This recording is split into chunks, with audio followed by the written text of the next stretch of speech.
Voltamos a apresentar Justiça na Tarde. Pois é, estamos de volta com Justiça na Tarde, são 16 horas mais 10 minutos.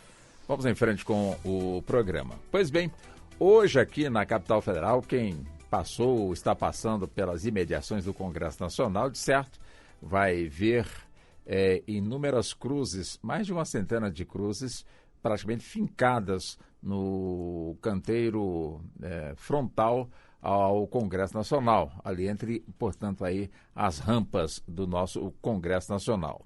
Bom, ali justamente é para marcar, portanto, aí a luta contra a violência à mulher. Principalmente, e essas cruzes simbolizam as vítimas de feminicídio no nosso país. Uma maneira realmente de chamar a atenção, já que o Dia Mundial da Não Violência contra a Mulher, instituído pela Organização das Nações Unidas em 25 de novembro de 1999.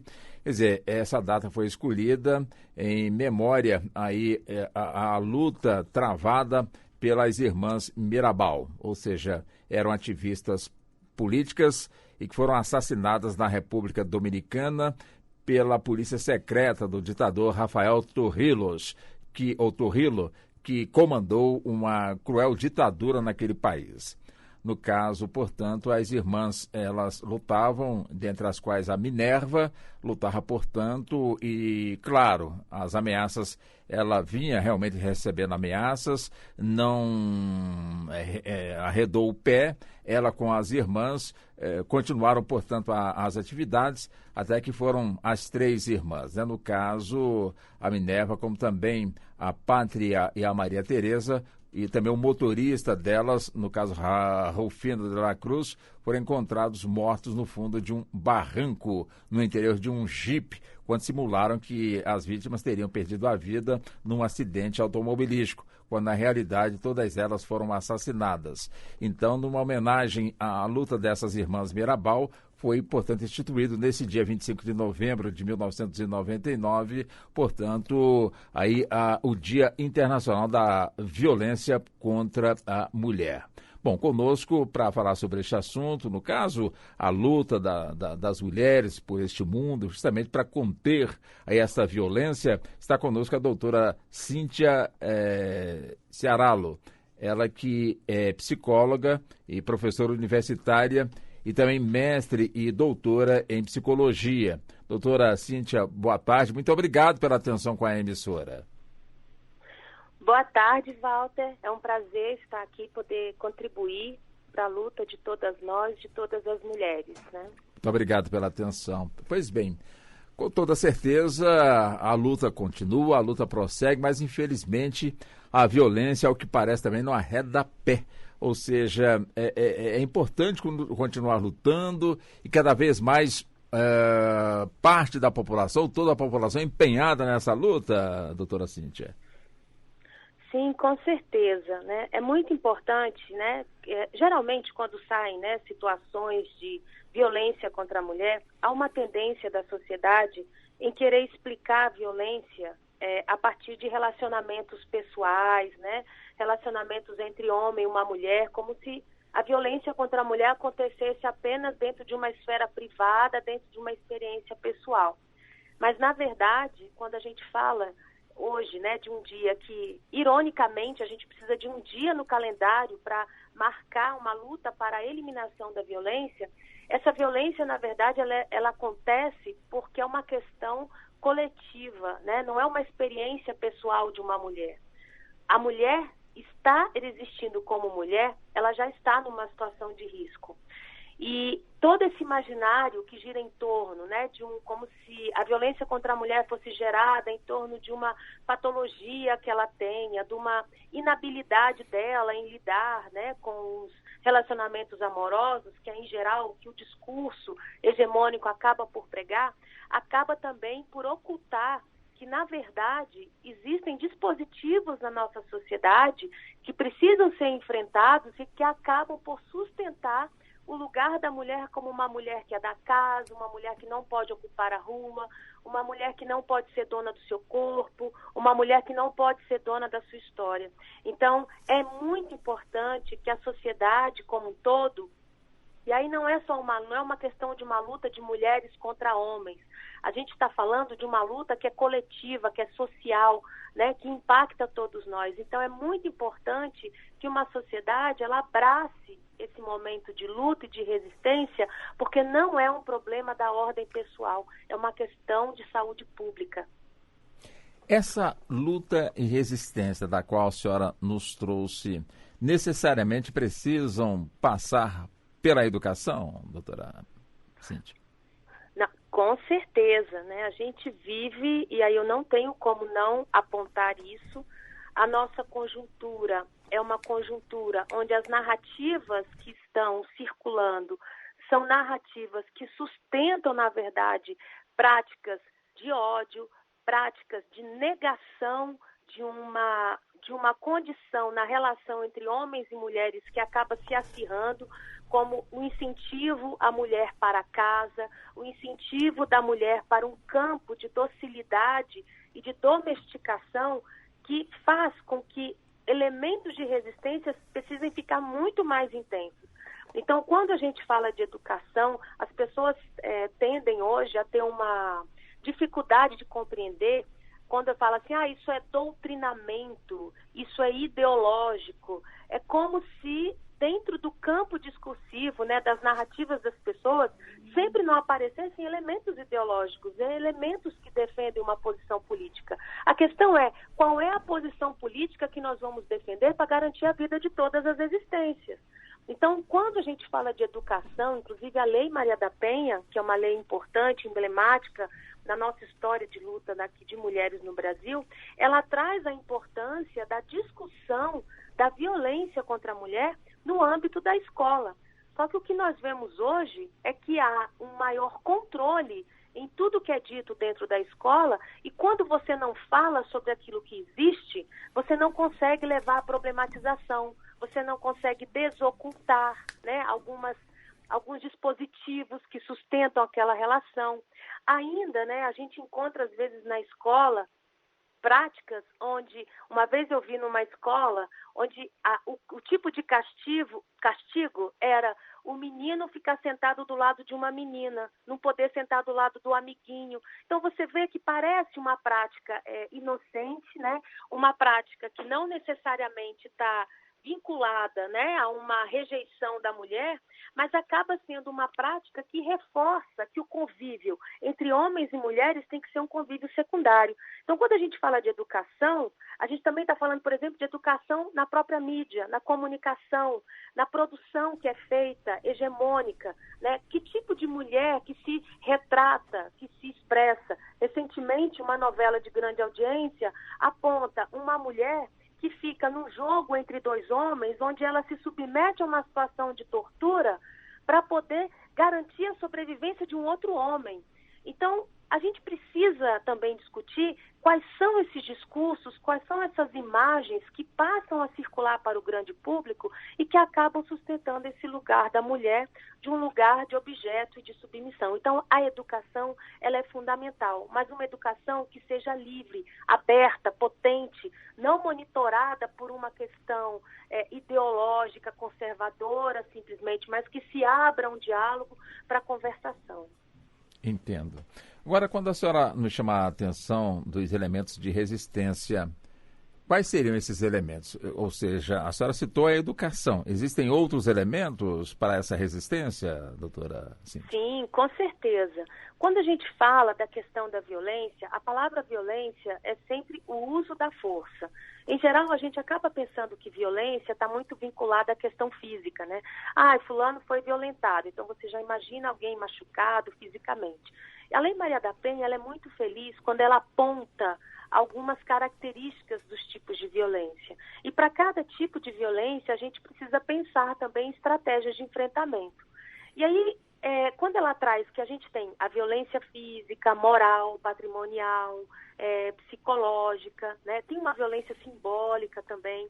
A gente precisa entender que a violência ela tem uma dimensão ou várias dimensões. Uma delas é a dimensão política, né? Qual é o lugar que a mulher ocupa na nossa sociedade?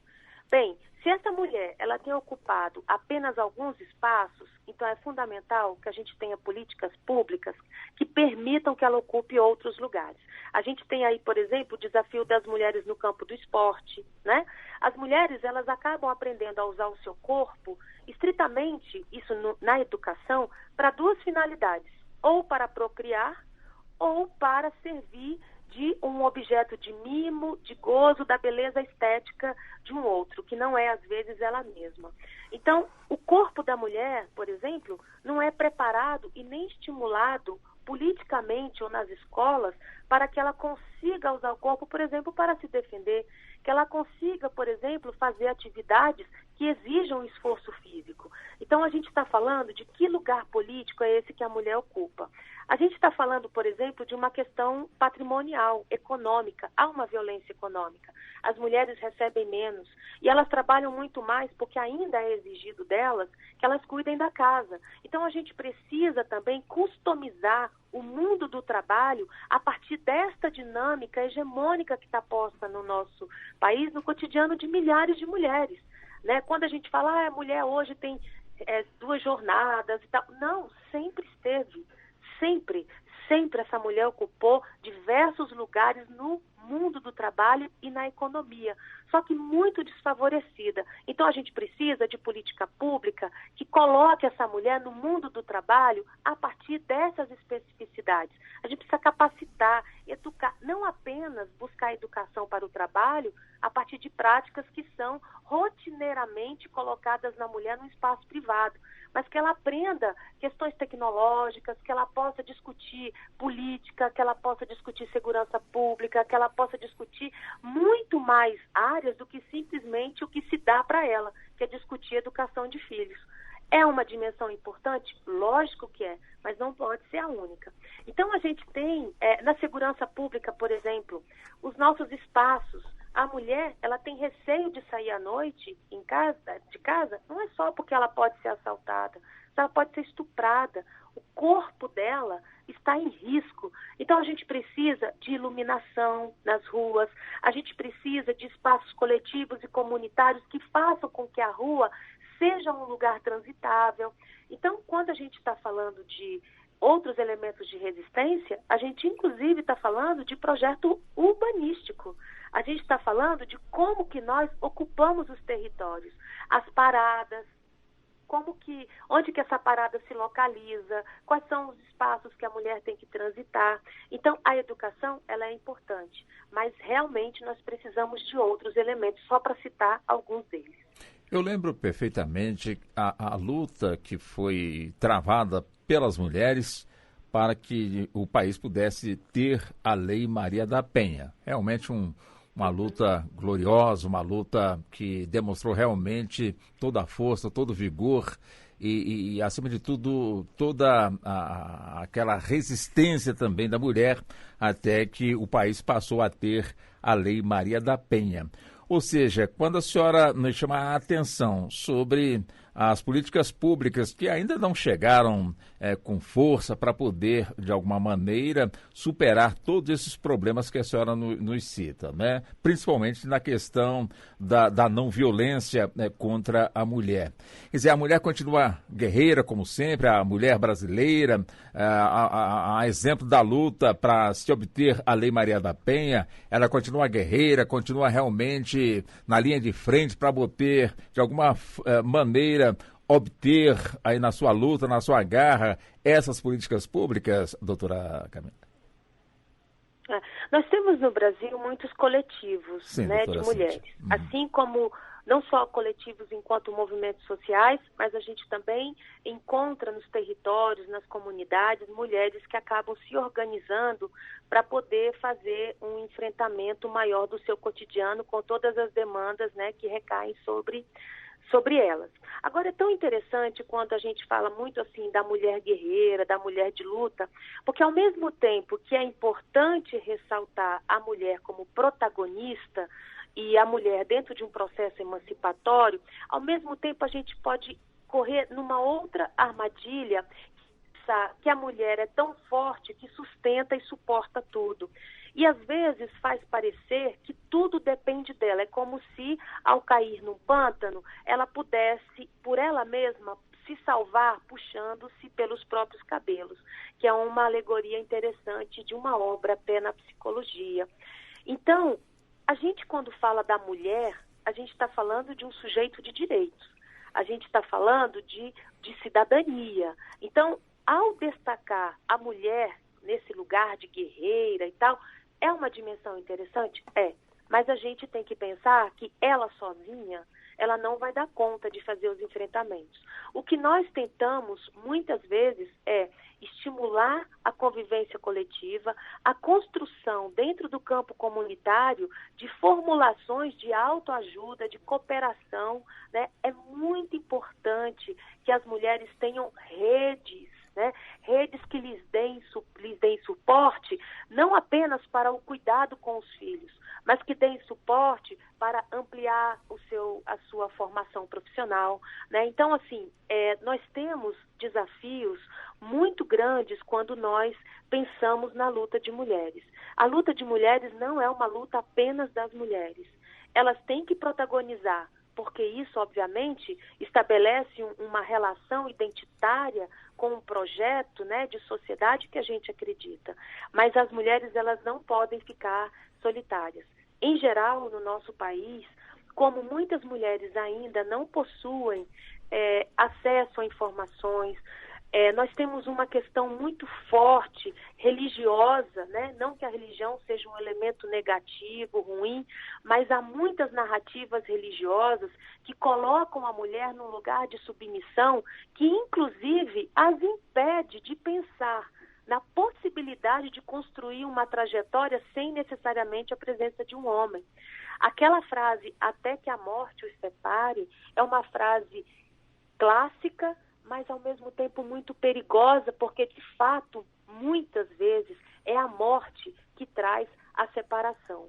Então, não a morte natural, né? Mas uma morte ocorrida. Você sabe que as estatísticas apontam que dos homicídios e das violências praticadas no Brasil, mais de 70%, quase 80% dessas mortes acontecem por aqueles que lhes eram próximos, né? Seja os maridos, os namorados, um parente. E, em geral, esses homens não possuem antecedentes criminais. Ou seja, existe uma relação doméstica próxima que coloca essa mulher numa situação de vulnerabilidade. O lugar que deveria protegê-la, que é a casa, o lugar onde a gente quer ficar tranquila, né, poder ter a experiência de afeto, é muitas vezes o lugar de maior perigo para a mulher. Então, a gente tem sim mulheres que estão no fronte, na luta cotidiana, mas essa luta é da sociedade. Ela não pode ser pensada apenas como algo que demande uma força sobrenatural de uma mulher para vencer. Quando essa luta nós a colocamos a nível de mundo, como é que a senhora avalia o grau de luta da nossa sociedade para conter a violência contra a mulher? Isso através, claro, das políticas públicas, das nossas leis. Como é que a senhora pode nos ajudar a compreender justamente o posicionamento do nosso país em relação aos demais países que também têm esse mesmo enfrentamento, doutora Cíntia? Então, é um pouco assim de algo que eu já tenho comentado, né? A gente ainda vive, por exemplo, tem uma violência muito, muito comum, né? Que é o que a gente fala da misoginia, né? A misoginia é esse estímulo, né? É o ódio com relação às mulheres. Só que as pessoas olham, de repente pensam assim, não, eu não odeio, né, as mulheres, não tenho nada contra as mulheres. Só que esse ódio, ele não necessariamente vai ser expresso num ato violento, físico, né? Mas ele pode acontecer, por exemplo, na desqualificação das mulheres, né? De colocar, por exemplo, mulheres que às vezes, quando elas estão grávidas, quando elas se posicionam e trazem leituras de mundo, não, isso são os hormônios, né? Não, é uma mulher alterada. é muito difícil para a mulher ocupar espaços de poder sem que a existência dela enquanto mulher seja questionada, né? Entre os homens, né, há um pacto colocado onde eles podem ocupar determinados espaços sem ter a preocupação de mostrar a sua competência. Para a mulher, ela tem que não apenas mostrar a sua competência, mas parece que ela tem que encontrar uma forma de dialogar com esse mundo machista. Então, quando a gente fala de um projeto que uma sociedade deve adotar de enfrentamento, ela está em várias dimensões. O que eu acho interessante quando a gente pensa em um dia, né, para eliminação de toda e qualquer violência contra a mulher, nós não estamos falando apenas num dia onde a gente vai discutir a violência física, porque isso também é um elemento interessante de destacar, porque muitas mulheres estão em suas casas, estão no cotidiano, mas pelo fato de nunca terem sofrido uma violência física, acham que isso só vai acontecer com a outra mulher, ou que isso é um problema de inabilidade de uma outra mulher. Só que não é assim que a vida vivida vai mostrando. Todas nós estamos num contexto de alta vulnerabilidade. Hoje, na educação de crianças, das meninas, o estímulo para que crianças, meninas, né? A gente tem muito hoje essa dimensão da princesa. Não é uma questão da gente falar, não, a mulher não pode mais ter vaidade. Não, é possível ter vaidade. Mas observa o que é o simbólico de uma princesa. Uma princesa é diferente de uma heroína. Uma princesa, ela necessariamente tem uma vinculação com um outro homem. É uma história que é contada para alcançar um homem. Isso parece algo fantasioso, mas, na verdade, nós mulheres somos educadas para partir em busca deste outro e não para construir uma história pessoal, né, singular, a despeito de encontrar ou não um homem para poder se relacionar. E isso que eu estou falando das mulheres hétero, porque nós temos também as mulheres trans, nós temos também as mulheres lésbicas que sofrem muito e talvez muito mais do que as mulheres cis, né, do que as mulheres que são hétero. E sem contar que no Brasil nós temos, a partir do dia 20 de novembro, que é o Dia da Consciência Negra, tal é a violência com as mulheres negras que no Brasil os 16 dias de ativismo, eles se estenderam para os 21 dias de ativismo, que a gente começa a contar do dia 20 de novembro e vai até o dia 10 de dezembro, que é o Dia Internacional de Direitos Humanos. Então, a mulher negra, ela sofre muito e muito mais, né? Ela está na ponta, né? Porque enquanto as mulheres brancas, no processo histórico, estavam na luta e na rua por lutar por direitos, as mulheres negras estavam nas casas das mulheres brancas, cuidando dos filhos das mulheres brancas. Então, é muito importante também que a gente pense na luta das mulheres a partir de uma interseccionalidade. É fundamental que a gente trabalhe também com micropolítica, identificando essas especificidades. Doutora Cíntia, nós temos um minuto e eu gostaria de, neste um minuto, a senhora deixasse a mensagem nesse Dia Internacional da Não Violência contra a Mulher. Bem, a minha mensagem é uma esperança que caminha com talvez uma utopia, mas é a utopia mesmo que vai nos movimentando. O meu desejo era que esse dia não existisse no nosso calendário, que a gente não precisasse ter um dia para marcar a luta contra uma violação, que as mulheres não sofressem e não morressem por serem mulheres, e que as mulheres ocupem espaços não iguais aos dos homens, mas que ocupem espaços por serem mulheres, por serem cidadãs. Quando a gente pensa em saúde, eu falando do lugar da psicologia, a psicologia ela tem um grande desafio, que é pensar a saúde não apenas numa perspectiva restrita ou pessoalizada, mas pensar a saúde como alcance de cidadania.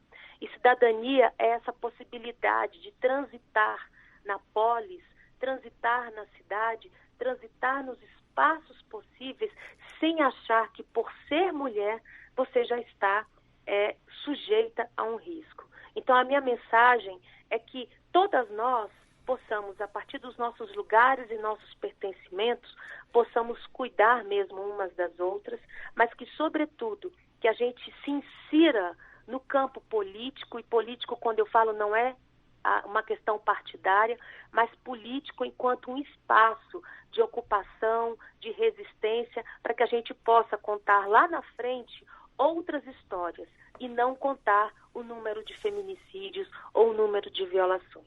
Bem, essa é a minha palavra final, que fica no ar, porque a luta ela é permanente, e quero agradecer muito a oportunidade de poder trazer essa conversa aqui com vocês, Walter. Nós é que agradecemos muito a senhora pela atenção, tá bom, doutora Cíntia? Uma boa tarde para a senhora. Boa tarde e obrigada. Doutora Cíntia Chiarallo, psicóloga, professora universitária, mestre e doutora em psicologia, conversando conosco sobre este dia 25 de novembro, que é o Dia Internacional da Não Violência contra a Mulher.